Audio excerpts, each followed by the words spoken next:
con un diálogo que vamos a entablar, bien digo, con Alberto Priego, analista internacional y escritor. Él se encuentra en España y tiene la amabilidad de entablar esta conversación con nosotros. ¿Cómo estás, Alberto? Silvio Sacomani te saluda.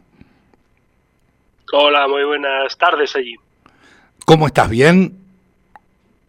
Muy bien, muy bien. Bueno, me alegro mucho. Me gustaría comenzar consultándote y haciendo referencia en rigor a tu libro, Israel, una democracia necesaria en Oriente Próximo. ¿Qué reseña nos puedes dar a raíz de este libro, del cual obviamente sos autor? Sí, bueno, el libro tiene un sentido que es demostrar que Israel es un estado necesario para los judíos, porque es el único lugar del mundo donde pueden vivir de acuerdo a sus costumbres, a sus tradiciones, a su religión, etcétera. Y bueno, hace un recorrido por la historia, por decirlo de alguna forma. Uh-huh. Sí. A ver, es que os oigo con mucho eco. A ver si podemos mejorar la vuelta, así no te molesta al momento de dialogar Claro, conmigo. me oigo yo mismo. Claro, sí, es un trastorno. A ver, porque es muy molesto. ¿Lo podemos mejorar, Nelson, desde ahí? Vamos a hacer una cosa, Alberto, te llamamos de nuevo, ¿te parece bien? A ver si podemos solucionar este tema. Perfecto. Dale, buenísimo, genial. Bueno, Alberto Priego, con quien comenzamos a conversar hace instantes, te recuerdo que es analista internacional y escritor. Él reside en España y había comenzado a hacer referencia a su libro llamado Israel, una democracia necesaria en Oriente Próximo, y nos detallaba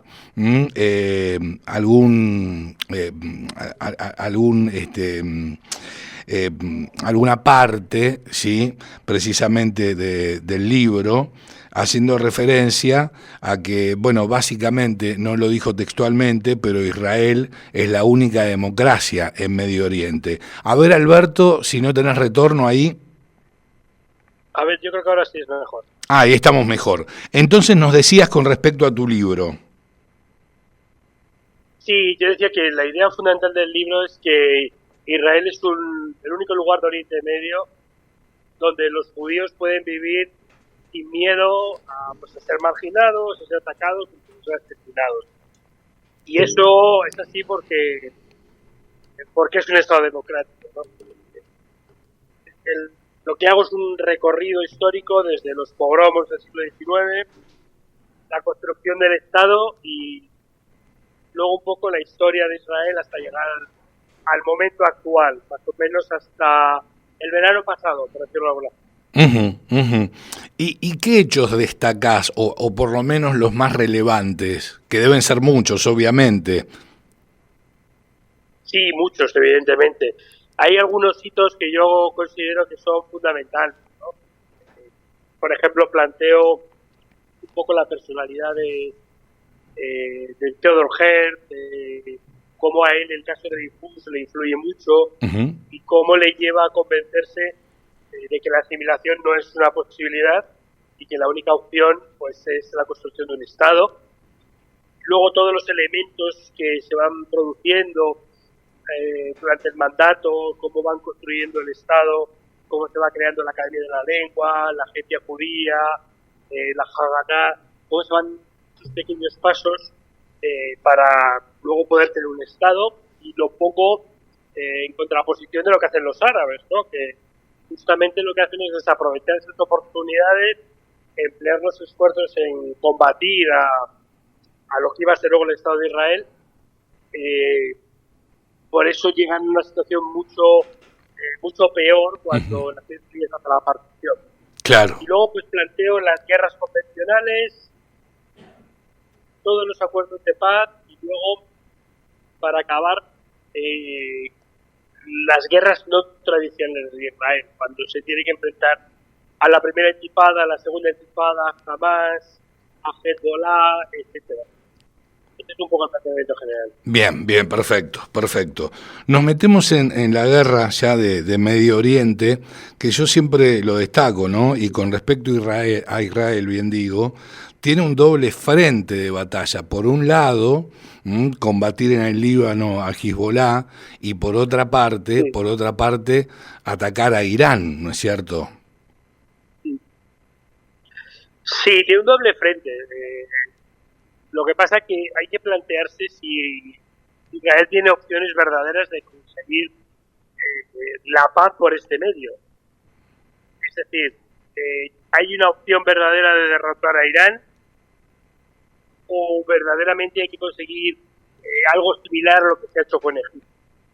Yo creo que ahí Israel tiene que hacer una reflexión, porque Israel es una democracia, es una sociedad moderna, una sociedad en la que la población tiene una vida más o menos estable, con todos los problemas que tenemos todos en las sociedades modernas, y en qué medida esa lucha continua está sirviendo para estar mejor, para que la sociedad esté mejor, o para que la sociedad se vaya hartando y vaya desconfiando cada vez más en sus gobernantes y en sus instituciones, ¿no? Y eso yo creo que es una reflexión que tienen que hacer los ciudadanos israelíes. Seguro, seguro. Ahora, con respecto al presidente de España, ¿sí? Me gustaría conocer, en este caso, cuál es tu óptica en relación a no haberse alineado con los Estados Unidos y con Israel en torno a esta guerra. ¿Cómo ha impactado en la ciudadanía española? Bueno, España es un país profundamente pacifista. Ha habido una encuesta recientemente de nuestro CIS, que es el Centro de Investigaciones Sociológicas, que plantea que el 75% de la población es contraria a las acciones de Estados Unidos y Israel en Irán. O sea, ya hace 23 años, cuando Estados Unidos atacó Irak, puso un cleavage en la sociedad, ¿no? Y con independencia del partido al que se vote habitualmente, la población es bastante crítica con las aventuras bélicas. Entonces es un sentir popular que las aventuras bélicas no suelen llevar a ningún sitio bueno. Entonces ese sentir no solamente, es verdad que el presidente lo ha hecho suyo y que ha aprovechado un momento de debilidad para conseguir cierto apoyo, pero es un sentir popular bastante arraigado en la cultura española. Bien, y con respecto a las declaraciones de Donald Trump para con el gobierno de España y, bueno, obviamente toda la ciudadanía en relación a interrumpir el comercio con España, ¿cómo puede impactar? Pues realmente muy poco, porque la política comercial es una competencia exclusiva de la UE, y es decir, no comerciar con España supone no comerciar con la UE, ¿no? Nosotros nos comportamos como una unidad económica con tarifas arancelarias comunes tanto para el exterior como para el interior, y las mercancías pues pueden circular libremente por los 27 estados. Entonces la capacidad que tiene Donald Trump para reducir el comercio con España es muy limitada. Ahora, yendo a la guerra en sí, conocés que el máximo líder de Irán, Mojtaba Khamenei, habló por primera vez, ¿sí? Por una parte, ¿sí? Él sostuvo que las condiciones que se deben dar para llegar a una tregua y a la finalización de la guerra, pero por otro lado, él se expresó subrayando que van a vengar la sangre de sus mártires y ordenó finalmente cerrar el estrecho de Hormuz. Sí, a ver, Irán es un estado con una tradición bélica importante, con una capacidad para hacer daño fuera bastante elevada. De hecho, casi toda su inversión bélica está centrada en drones, en misiles de crucero y en misiles balísticos. Ya lo demostró en la guerra de Irán-Irak, que su objetivo siempre es prolongar las guerras, enfangar, conseguir guerras de resistencia, y en ese fango en el que Irán se mueve bastante bien. Yo creo que a día de hoy Donald Trump es consciente de que su objetivo en la operación es muy difícil de conseguir. Y en una situación en la que la economía mundial se resienta, quien verdaderamente tiene todas las de perder es Estados Unidos y el resto de los países que utilizamos el petróleo para crecer económicamente. Y los iraníes están acostumbrados al sufrimiento y a la escasez, a pasarlo mal, etcétera. Pero nosotros, que vivimos en sociedades cómodas y plácidas, no estamos tan acostumbrados, y eso puede acabar pasando factura a los promotores de la guerra. Claro, y básicamente lo que tiene que ver con el incremento del precio del barril de petróleo afecta al mundo occidental, sobre todo en relación a la inflación, ¿sí? Por el aumento de los combustibles, también a elevar las tasas de interés. Tengo entendido que hoy por hoy tienen petróleo para sustentar toda Europa y el resto del mundo, para sustentarse a raíz del petróleo, insisto, solamente 90 días, 3 meses. Sí, las reservas estratégicas de los estados son de 90 días. Es verdad que Irán no es un gran productor porque tiene muchas sanciones, sobre todo para Occidente, pero sí que es verdad que si complicamos, por decirlo de alguna forma, el paso de petróleo del estrecho de Hormuz, hay muchos estados como Kuwait, como Qatar, como Arabia Saudita, que van a tener verdaderas complicaciones para sacar el petróleo. Claro. Entiendo que si bien está cerrado el estrecho de Hormuz, pura y exclusivamente lo que permite Irán es el pasaje de buques petroleros y de gas natural licuados direccionados a China. Bueno, yo creo que el estrecho de Hormuz está cerrado casi para todo.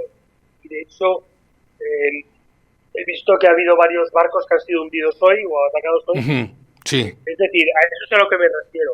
Irán tiene mayor capacidad de aguante de la que tenemos los demás. Claro. De hecho, lo primero que hicieron fue reducir a 20 litros al día la venta de combustible a sus ciudadanos. Evidentemente, China puede tener sus dificultades, pero China también ha hecho ya una parte de su transición energética y sus centrales térmicas pueden convertirse con facilidad a carbón. Entonces, muchos estados tienen más capacidad de adaptación de la que tenemos los estados europeos y los estados americanos. Y yo creo que somos los que tenemos mayor cosas que perder, ¿no? Sí, sin dudas.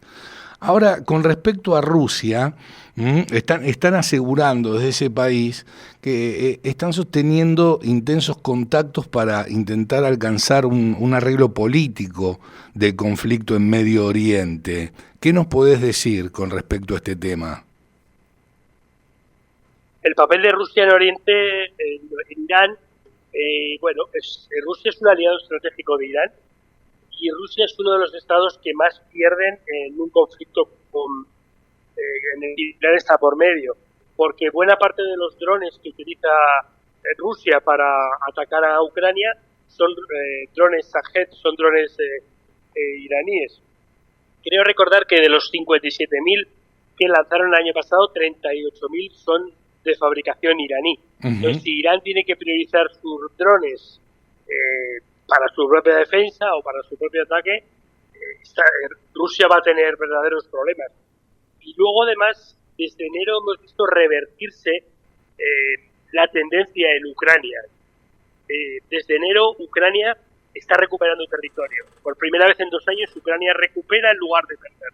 No es mucho, son 420 kilómetros, pero la tendencia está cambiando. Puede hacer que gire todavía más esa tendencia. Ahora, ¿considerás que los Estados Unidos, porque esto lo sostengo por lo que remarcó Trump en una locución, lo que él dijo es que en un primer momento es que la guerra iba a durar aproximadamente 4 semanas? ¿Sí? Ahora lo que te quiero consultar, porque por otra parte dijo que la guerra estaba por llegar a su fin, ¿no es cierto?, a su cierre. ¿Por qué considerás que Estados Unidos e Israel no han utilizado todo su poderío armamentístico, ¿sí?, de manera inmediata y lleva adelante ataques esporádicos, si bien son contundentes?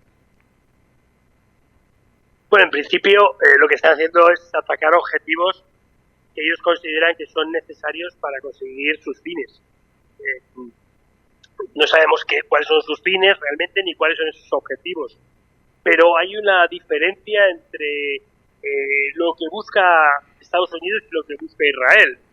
Mientras que Estados Unidos busca un cambio de régimen más o menos rápido, similar al venezolano, busca una Delcy Rodríguez, Israel lo que busca es reducir las cenizas a Irán. Esa técnica que está llevando a cabo Netanyahu en Líbano, en Gaza y en Irán no es compatible con lo que Trump quiere hacer, que es una guerra rápida con un cambio y apoderarse del petróleo para poderlo vender. Ahí entre ambos tendrá que ver cuál es el verdadero objetivo que va a alcanzarse.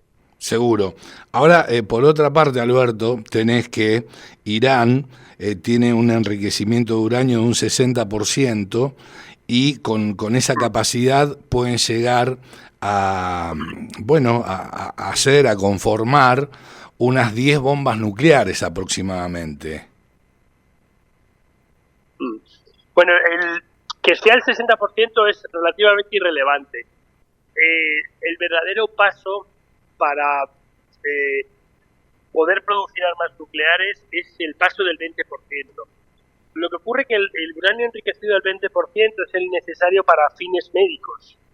Entonces, si tú produces uranio al 20%, enriqueces al 20%, ya has hecho lo más difícil. Lo demás es seguir. Yo creo que la estrategia ha sido equivocada. Es decir, debería haberse buscado mayores inspecciones, mayor transparencia, haber tenido sanciones verdaderamente eficaces y a cambio de que nos permitan revisar su programa nuclear. La única manera de poder frenar el programa nuclear es con inspecciones pasivas, ¿no? Y hay que darle o coaccionar por un lado o dar los incentivos a Irán para que esas inspecciones verdaderamente sean efectivas. Claro, el tema es que Irán se había negado. Sí, a ver, lo que pasa es que no sabemos verdaderamente ni dónde está el programa nuclear, ni cuándo es el programa nuclear, porque a principios de este siglo estábamos convencidos que Irán no tenía un programa nuclear y en 2002 descubrimos que tenía un programa nuclear subterráneo. Claro. Entonces no sabemos dónde está, cuál es el grado de avance. O sea, lo que hacemos son especulaciones. Y eso tampoco nos lleva a ningún lugar en el que podamos conseguir garantías de seguridad, ¿no? Exacto. Yo creo que lo que hay que hacer es forzar a Irán a que los inspectores puedan entrar y que tengamos la seguridad que no va a producir armas nucleares. Pero me parece que en este escenario ya llevar adelante una negociación con Irán es poco menos que imposible. Bueno, todo es cuestión de obligar a un Estado a hacerlo. Y luego hay una cuestión que nosotros no somos conscientes, y es que el programa nuclear iraní no es un programa exclusivo de los ayatolás. El Shah de Persia ya tenía un programa en los años 60 y 70. La realidad es que la zona es complicada y muchos estados consideran que si tienen armas nucleares se les va a respetar. De hecho, si nos acordamos del famoso eje del mal, Irak y Corea del Norte, el único estado al que no se le ha atacado es Corea del Norte, porque es el único que estamos seguros que tiene armas nucleares. Entonces, el arma nuclear a día de hoy es lo único que garantiza que nadie te va a atacar. Está claro, es real lo que planteás.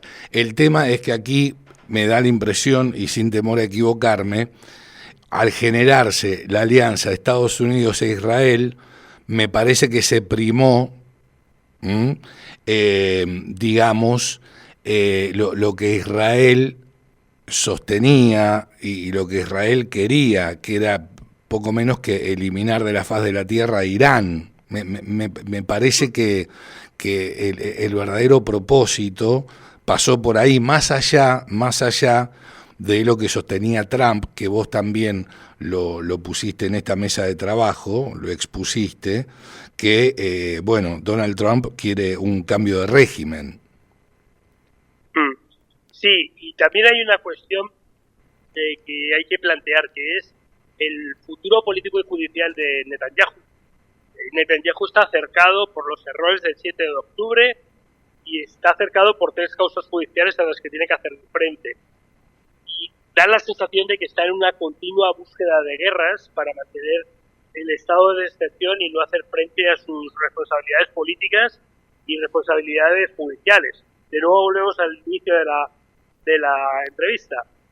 Israel es un estado democrático y como estado democrático que es, hay que rendir cuentas, ¿no? Y no sería el primer ministro que acaba en la cárcel. Ya estuvo Olmert en la cárcel.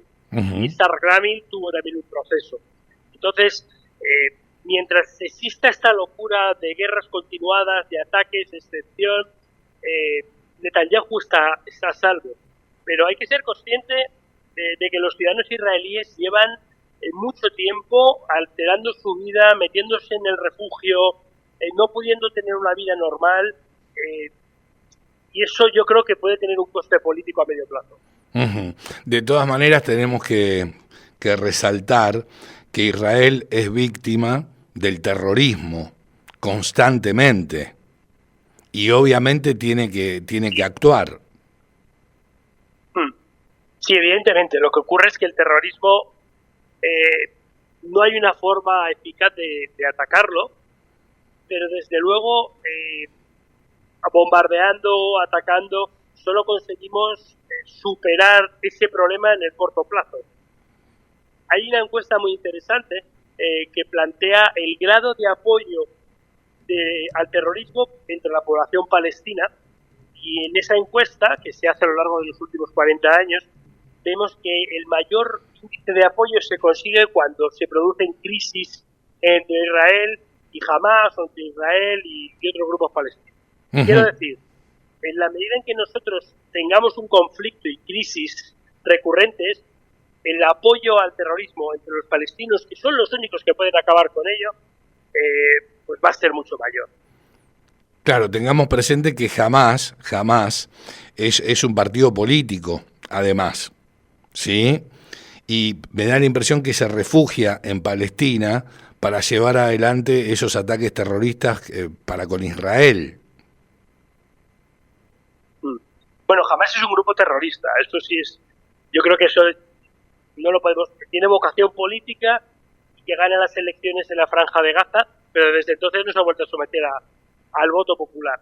Lo que ocurre es que en la desesperanza absoluta de los palestinos, jamás ofrece una alternativa que no puede ofrecer nadie más, una alternativa de radicalidad. Entonces, lo que no podemos es darle lo que quiere Hamas. Y luego, una cuestión también importante es quiénes se opusieron a los acuerdos de Oslo. Por un lado se opuso Netanyahu, que se presentaba ante sus electores el año 96 como Mr. Security, diciendo que era el único que era capaz de garantizar la seguridad en Israel. Y por otro lado se oponía Hamas, que se dedicó a volar autobuses por los aires en distintos lugares de Israel para intentar radicalizar las posiciones de los políticos israelíes. Y esos dos actores son los que tenemos hoy presentes. Es decir, tenemos a las partes más radicales de ambos bandos. Y eso hay que intentar cambiarlo de alguna manera. Ahora la última, Alberto, y te agradezco infinitamente que me hayas acompañado. Todo muy interesante lo que comentaste y tus análisis, obviamente. ¿Considerás que esta escalada bélica pueda llegar a desembocar en una guerra mundial? A ver, yo ya planteo hace 4 años que nos encontramos envueltos en una guerra mundial. Probablemente en América Latina no es tan evidente, pero en Europa sí es mucho más evidente. Nosotros vemos en las calles material bélico, vemos tanques, vemos aviones que van hacia Ucrania, ¿no? Uh-huh. Hemos visto como muchos estados europeos han reactivado el servicio militar. Estamos viendo soldados ucranianos que se vienen a entrenar a Madrid o a Toledo. Estamos incrementando los presupuestos militares como nunca los habíamos visto. Es decir, Europa siente muy cerca la guerra. Seguro. Y eso que nosotros estamos más lejos, ¿no? Claro. Pero aún así vemos campañas de desinformación, campañas de sabotaje. Esto no es más que un frente más. Irán no es más que un frente más. Lo que ocurre es que hasta ahora teníamos a Estados Unidos jugando de un lado y ahora está, no sabemos dónde. No sabemos si está con los europeos, si está con Rusia, con quién está. Yo creo que esto es una guerra en la que hay dos bandos. Uno son los que creen en las reglas, los que creen en el orden mundial, los que quieren mantener lo que había, y otros, generalmente autocracias, pero también hay alguna democracia como Estados Unidos, que quiere cambiar el sistema y que lo único que le interesa es la ley del más fuerte. Y en esos dos bandos tenemos que elegir. Muy bien. Alberto, muchísimas gracias. Te envío un fuerte abrazo y que tengas una muy buena noche allí en España. Muy bien, gracias a vosotros. Adiós. Fuerte abrazo, hasta luego. Lo escuchabas Alberto Priego, analista internacional y escritor español, pasar por la cocina de las noticias.